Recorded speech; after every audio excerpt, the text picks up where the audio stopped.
میرے والد گرامی حضرت قبلہ ڈاکٹر فرید ملت فرید الدین قادری رحمۃ اللہ تعالیٰ علیہ میرے شیخ بھی تھے، میرے استاذ، میرے والد گرامی مربی. وہ فرمایا کرتے تھے کہ بیٹے، ہر جیسے دنیا میں گھر بن جاتا ہے تو نئے سے نئے ماڈل آتے ہیں، آرکیٹیکچرل ڈیزائن آتے ہیں، آپ کی ضروریات کو پورا کرتے ہیں. اچھے ڈیزائن کے گھر رہ لو. وقت کے ساتھ ساتھ لباس ہوتے ہیں اچھے، بشرطے کہ شرم و حیا ہوں. وہ نئی پسند پرابلم نہیں ہے، کھانے نئے ہوں پرابلم نہیں، کسی شے کے نئے لینے میں گناہ اور حرج نہیں. صرف عقیدہ نیا نہ لیں، عقیدہ وہی رکھیں جو پرانے لوگوں کا تھا. یہ کرائیٹیرین بتا رہا ہوں.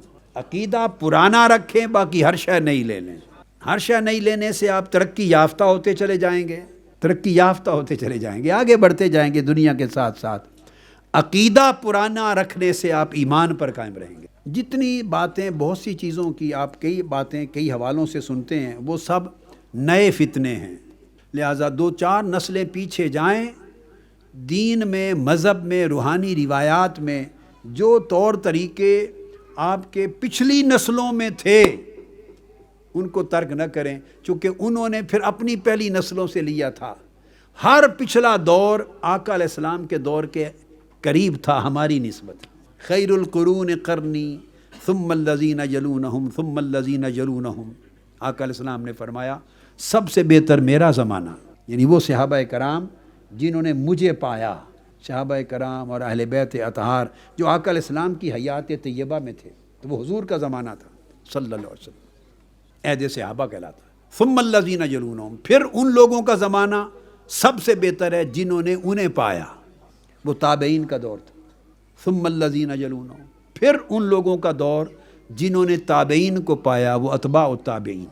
اب نص، حدیث کی جو نص ہے، ظاہر نص کا اطلاق تو صاف ظاہر ہے قرون ثلاثہ پر 3 زمانوں پر ہوتا ہے، عہد صحابہ پر، عہد تابعین پر، اور پھر اتباع التابعین، companions of the holy prophet, then their followers, then their followers. تو اس کا اپلیکیشن تو 3 زمانوں پر ہوتی ہے ظاہر نص کی، مگر اس سے ایک اصول نکلتا ہے، ایک پرنسپل وضع ہوتا ہے کہ ان 3 زمانوں کو یا آخری تیسرے زمانے کو یہ فضیلت کیوں ملی. جس زمانے کو جتنا قرب تھا زمانہ محمدی، زمانہ نبوت کے ساتھ، وہ زمانہ اتنا افضل ہو گیا. جس کو جتنا قرب تھا آقا علیہ السلام کے زمانے سے اتنا افضل ہو گیا.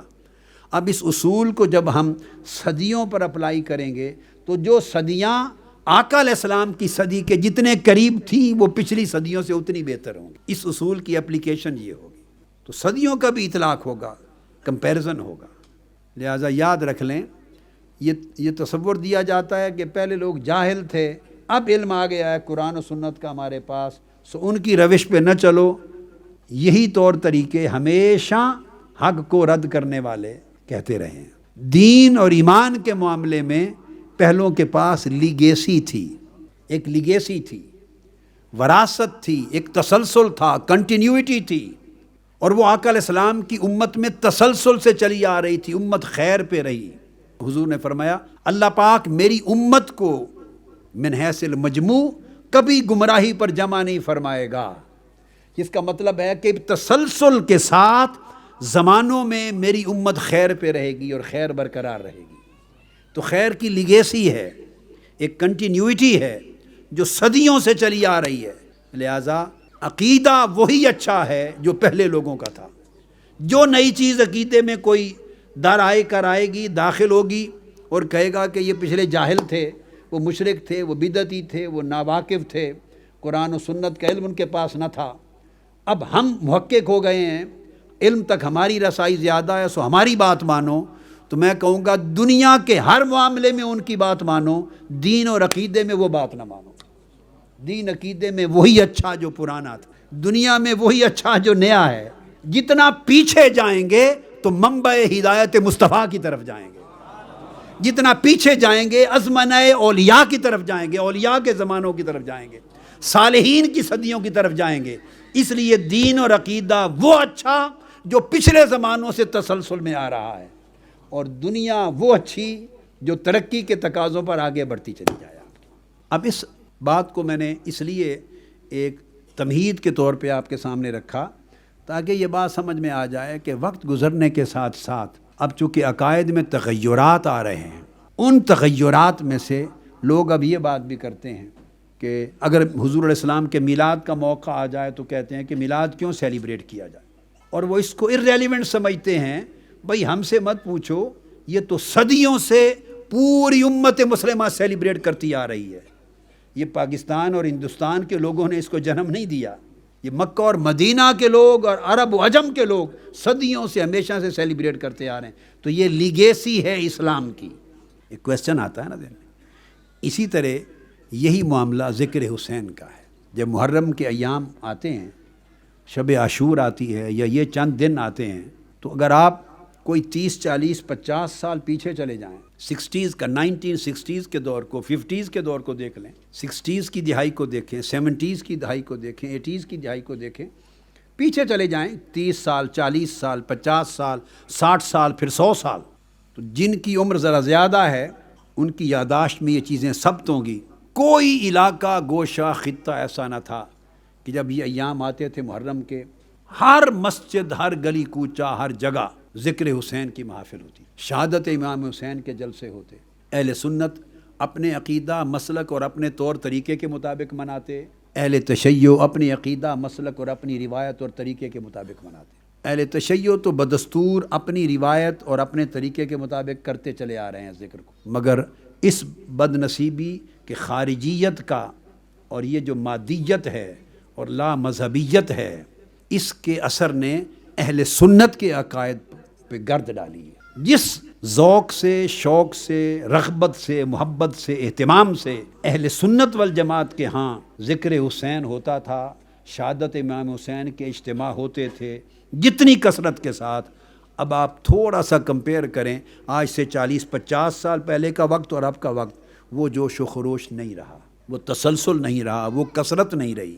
میں اپنی بچپن اور اپنی نوجوانی کا وقت میں یاد کرتا ہوں. اب ذکر حسین کرنا، شہادت امام حسین کی اجتماع کا انعقاد کرنا، جلسات کا اجتمام کرنا، اب اس چیز کو فروغ دیا گیا ہے پچھلے 20-30 سال کے اندر کہ جو شہادت امام حسین کا جلسہ کرے، مجلس کرے، اجتماع کرے، ذکر کرے، عاشور کی شب ہو یا اس کی پہلی 2 راتیں ہوں، جو ذکر کرے گویا وہ شیعہ ہے یا اس کے اندر تشیع ہے. اس کا مطلب یہ ہے کہ یہ کہنے والے اتنے فتنہ پرور لوگ ہیں. یاد رکھ لیں، اس سوچ کو فروغ دینے والے ہرگز اہل سنت والجماعت نہیں ہیں. میں رب ذوالجلال کی عزت کی قسم کھا کے کہتا ہوں وہ خارجی المذہب ہیں، وہ خوارج ہیں. انہوں نے اہل سنت کے عقائد کو پراگندہ کرنے اور ان کے دلوں سے حب رسول اور حب اہل بیت نکالنے کی ٹھان رکھی ہے، قسم کھا رکھی ہے. اب اہل سنت والجماعت کو صرف حب صحابہ کے اوپر جا کے فقط کنفائن کر دیا ہے، جبکہ اہل سنت والجماعت کا تشخص یہ تھا کہ حب اہل بیت اور حب صحابہ دونوں کو جمع کرنا اہل سنت کے ہاں ایمان تھا، دونوں کو جمع رکھنا یہ امتیاز تھا، یہ تشخص تھا.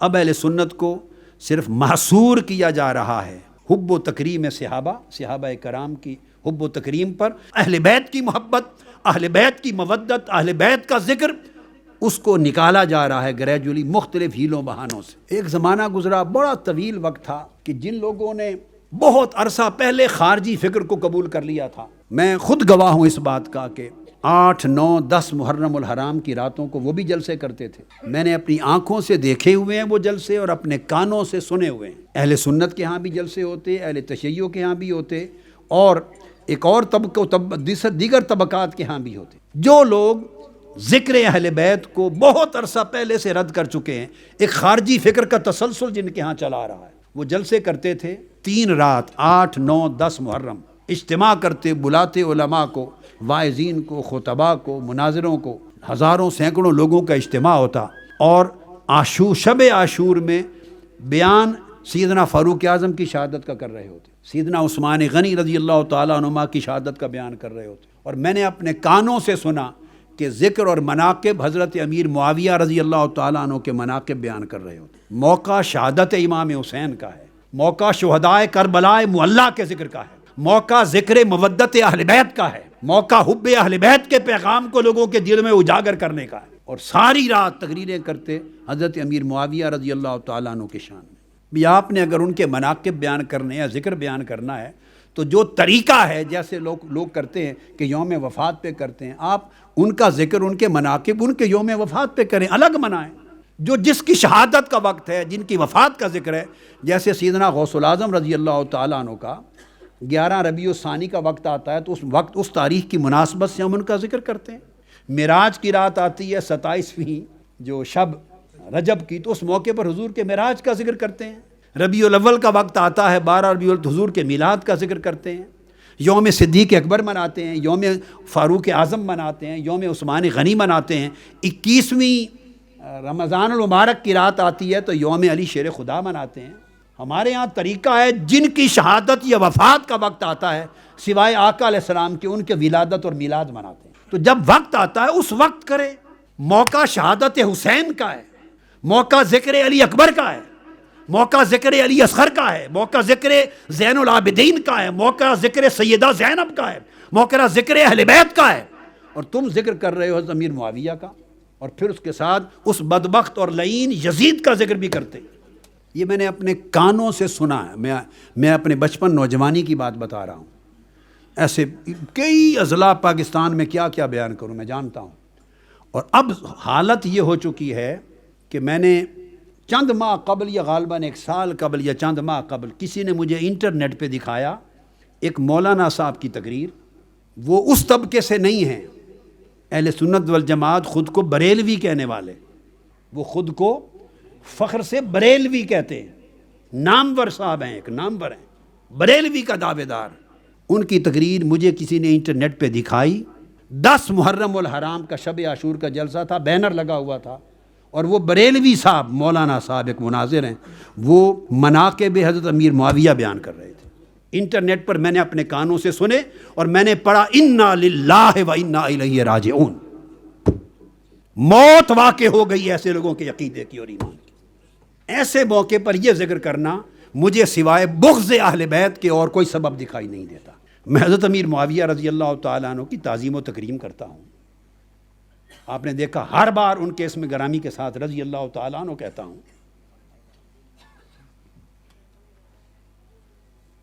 ہم ان کو سب و شتم اور لعن طعن کو حرام جانتے ہیں، اور صحابی رسول ہونے کی وجہ سے سکوت اور خاموشی کو واجب جانتے ہیں، احترام کرتے ہیں، مگر ریلیونس کیا ہے؟ شب عاشور ہے، ذکر ہے، موقع ہے شہادت امام حسین کا، اور آپ ذکر اور ان کے مناقب بیٹھے بیان کر رہے ہیں، تو تھوڑی سی عقل اور سود بوجھ ہو تو آدمی آگے تانے بانے جوڑتا ہے کہ یہ کیوں ہو رہا ہے۔ فقط بغض اہل بیت۔ اب یہ حب اہل بیت نکالی جا رہی ہے دلوں سے اور بغض اہل بیت ڈالا جا رہا ہے۔ اور یہ جو میں نے کوٹ کیا، یہ ایک بریلوی مولوی صاحب ہیں، مناظر ہیں نامور، پتہ نہیں اور تو کسی کا نہیں سنا، کتنے اور متاثر ہو چکے ہوں گے اس فتنے سے، اس شر سے، خارجیت کی اس گرد سے۔ اس لیے ضروری ہے اس بات کو سمجھنا کہ اب جب یہ وقت آیا، یہ دن آئے، تو ذکر حسین کیوں ضروری ہے۔ اگر ذکر حسین ضروری نہیں اور شہادت امام حسین کا تذکرہ اور ذکر اہل بیت ضروری نہیں، تو پھر آقا علیہ السلام کی امت میں کسی کا ذکر بھی ضروری نہیں ہے، کیونکہ ذکر حسین حقیقت میں خود ذکر مصطفیٰ ہے۔ شہادت امام حسین حقیقت میں سیرت محمدی کا ایک باب ہے۔